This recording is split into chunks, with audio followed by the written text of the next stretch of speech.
Welcome to the Limited Edition Leadership Show. My name is Paula Dunn and I'm a teenage resilience expert and cognitive scientist. I work with teens to help them create confidence to conquer life. If you're a parent noticing your teen lacks confidence, is afraid of failure and anxious about the future, please reach out. I offer an initial 30-minute complimentary discovery session to understand your teen's needs. Now, without further ado, I'd love to introduce you to Mark DeVries. Mark is the principal of Santa Sophia Catholic College in Box Hill, Sydney. What intrigued me most about Mark is his passion for doing things differently, while at the same time empowering his students to become real-world ready. Welcome, Mark. Thank you, Paula, and thanks for having me on your show. Oh, it's a pleasure. So, Mark, tell me about Santa Sophia Catholic College. Well, we're a relatively new college, Paula, established in 2018. And initially we started with a cohort of 23 students, 23 Year 7 students on a temporary campus. And next year, that enrollment would have grown to 450. And we anticipate that when we move into our new premises at the start of 2022, that we'll have an enrollment of 1,000 students. Wow. So in the space of 3 years, we've gone from 23 to over 1,000 students. I guess what makes us different is that we offer contemporary learning experiences, albeit in a Catholic environment. And I don't know if you're familiar with the concept of P2P, pre to post. It's a new concept that replaces the old K to 12. And pre, before the K, means preschool. So we'll have a preschool in 2022 when you move into our new premises. And at the end of year 12, you have the post. And so my brief is to bring the post into the school while the kids are at school. And so we've got a partnerships person that goes out and fosters partnerships with tertiary organizations and industry to bring the post into the school. Okay. We also run an extended school day from 6 a.m. to 7 p.m. That's the before and after school care that will operate on the site. I guess what I'm most proud of is our learning. We learn through an inquiry approach, which places the student at the center of the learning. And what we focus on is teaching the students how to learn. And we use a taxonomy called surface, deep, and transfer. I don't know if you've come across that before, but maybe explain it to our viewers. Yeah. So a surface really is, it's mainly getting background information to a concept. And deep is where you then take the concept and you start to make meaning. And that's where you get the, you compare the concept to other similar concepts, similarities and differences. That's where you have deep. And transfer is where you apply your learning to a given context, or where you apply your learning from one context and apply it to another context. That's transfer learning. So we try and do that right from kindergarten all the way through to year 12. And our taxonomy and our pedagogy is the same. Inquiry-based, student-centered, surface, deep, and transfer. That's really sorry.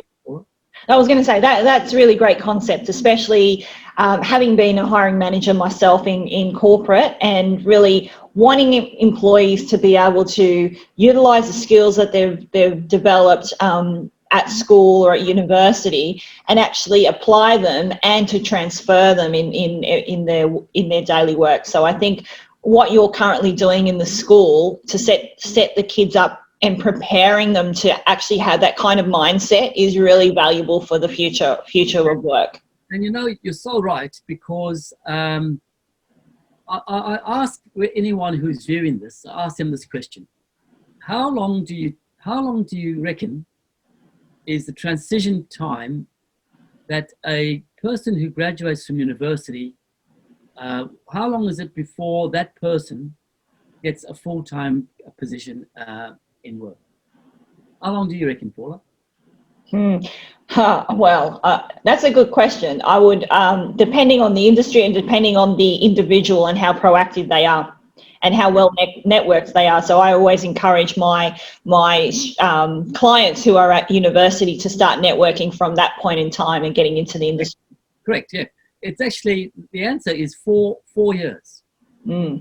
And the reason for that, and this is coming out of research, which I'll quote later, it's research from FYA, Foundation for Young Australians. It's an organisation that exists. Jan Owens, who is very prominent in Australia, she used to be the CEO of FYA. And they argue that when students graduate from university, they come out with the intellectual knowledge, but they don't have the skill set. Correct. To apply that knowledge. Correct. The transfer learning that you're talking about. So that's what we're trying to, that's our brief. At Santa Sophia. We're trying to take the best research technology and mesh them together. Beautiful. So that kids can be educated in a Catholic faith environment. No, I think that's really fantastic, because especially now in the world of work and how a lot of us now are in remote learning environments due to COVID. And so there'll be more and more of that as we, especially even if we do come out of COVID, and the importance of our future employees, the future of work, is to have that sort of, that capability to do what you're saying. So yeah, the employers don't have time to train people and to say that you need to do this. They just want them to hit the ground running. And the other thing is, you know, I'm sure you've seen research which says that in the future, kids would have up to 7 different career changes, because, you know, we're preparing kids for jobs that don't exist yet. So, and that ability to transfer your learning from one context to the other is going to become critical. Yeah, no, I totally agree. I mean, I stepped out of corporate into entrepreneurship. So I was a scientist, and I've taken those skills into entrepreneurship, which is basically the same. Well, there you go. So there you go. So hey, example. Here you go. Yeah, fantastic. Yeah. So what prompted you to get into, you know, to spearhead such a progressive school? Well, look, I'll just quickly flick through.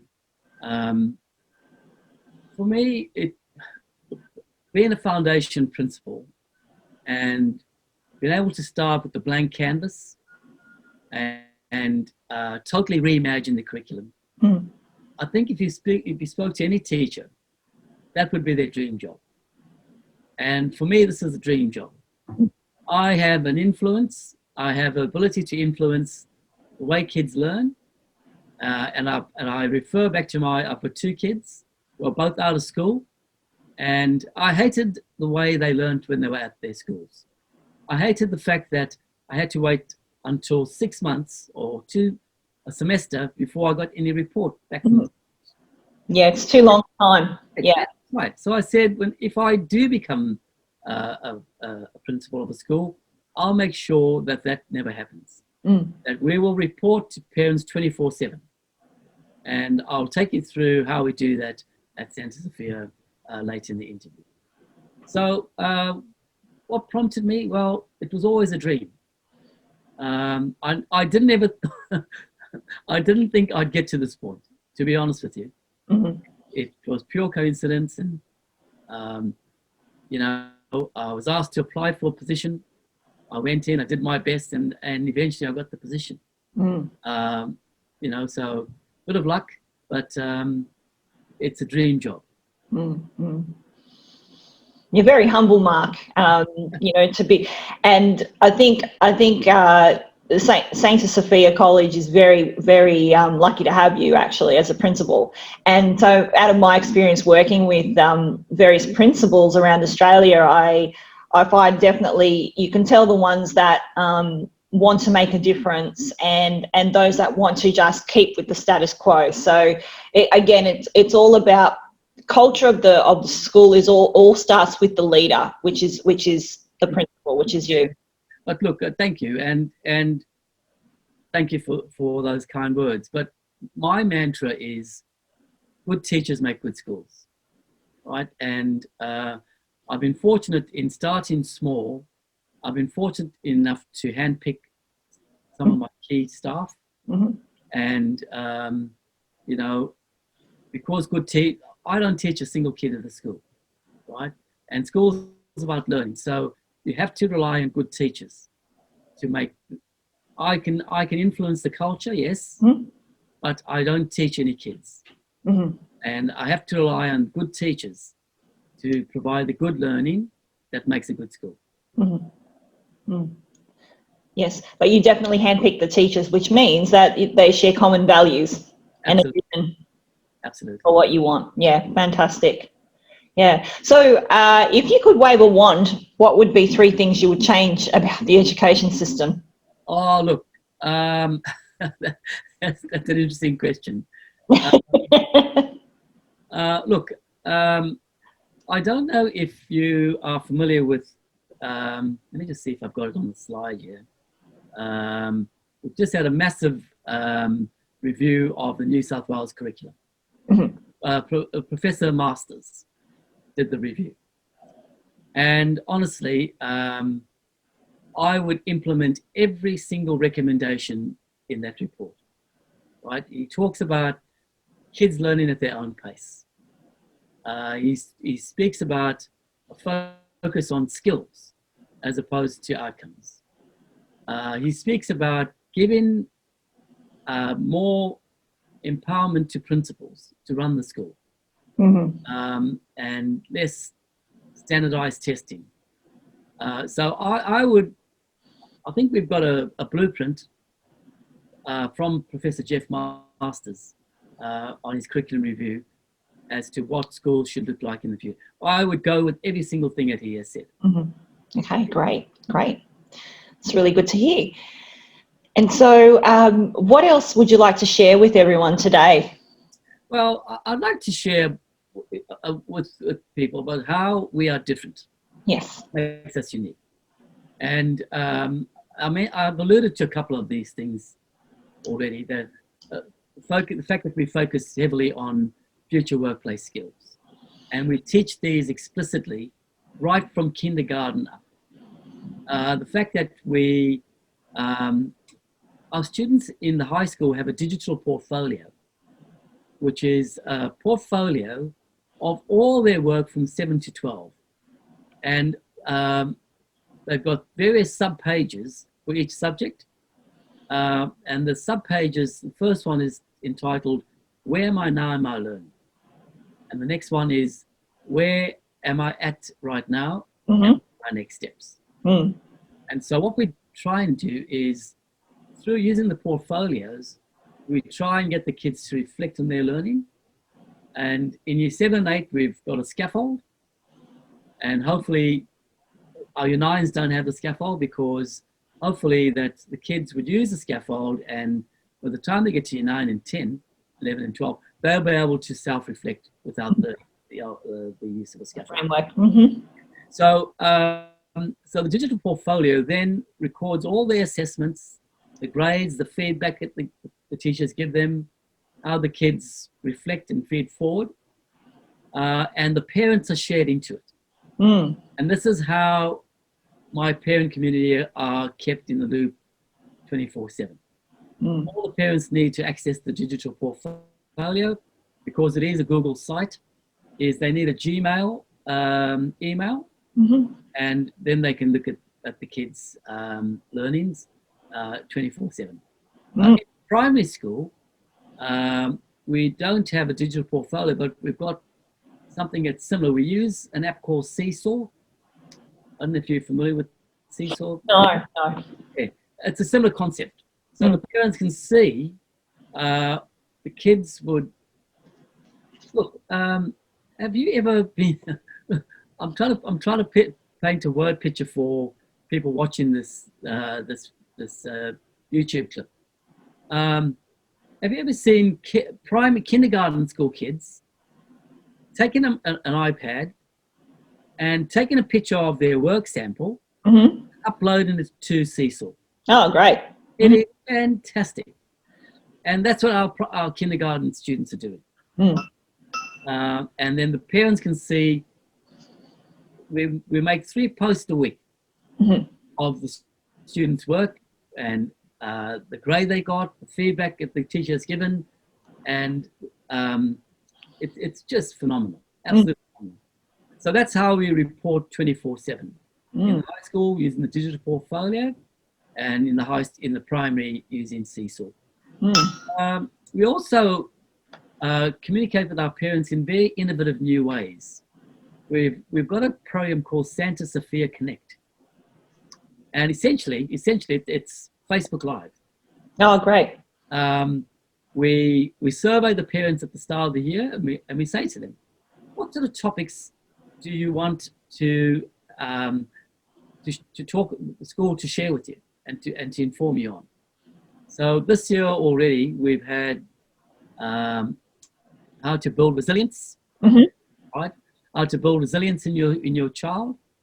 We've had literacy strategies you could use at home, numeracy strategies you could use at home. Next week I'm on to talk about the new school, and they're half-hour sessions, and we have a huge number of parents that tune in. We also have multiple pathways for students starting in Year 9. This morning I was part of a Zoom meeting where we're going to get acceleration science and maths happening in Year 9. We've got a vet pathway where the kids will are currently doing a Cert 1 and a Cert 2 in Year 8. You set your Cert 1 in Year 7, Cert 2 in Year 8. And then when they get to Year 9, they can continue along that vet pathway, or they could do acceleration or early commencement, or they could stick with the traditional mainstream pathways. So multiple pathways for kids. We also have a registered clinical psychologist on staff. Right? Imagine that. Yes. She's not a teacher, but she's in charge of well-being. Yep. And she runs programs for our parents, works with our staff on our behavioural framework, it's the positive behaviour support for learning, and also works with the students as well. We run anxiety groups and social skills groups on an 8-week program. So that's what makes us unique. Yeah. No, that's really great. It sounds like you've ticked all the boxes and you've covered all the bases there. So I think, your school is definitely, on the frontier of, really looking after your students, both on a holistic level, not just academically, but giving them a lot of choices and flexibilities in terms of their career pathways and their ways of learning and dealing with their mental health as well. So I think it's fantastic. Good work, Mark. Thank you, Paula. Thank you very much. Yeah. So if parents want to learn more about where to find you and your school, where? Yeah, so we're on a number of forums. We're on Facebook. Let me just see if I've got it here. There we go. That's where they can find us. Well, there you have it. So there's lots of options there. Look, I'd like to really take this moment to really thank you for your time today, Mark, and sharing with us a bit of insights about Santa Sophia Catholic College and the wonderful things you're doing there at the school for everyone there. So thank you for being on the show. Thank you, Paul, and thank you for giving me the opportunity. Oh, it's a pleasure. And for those watching, if you've enjoyed watching this segment, please like, share and subscribe. And don't forget to be you, have courage and live life without limits. I'm Paula Dunn. Bye for now.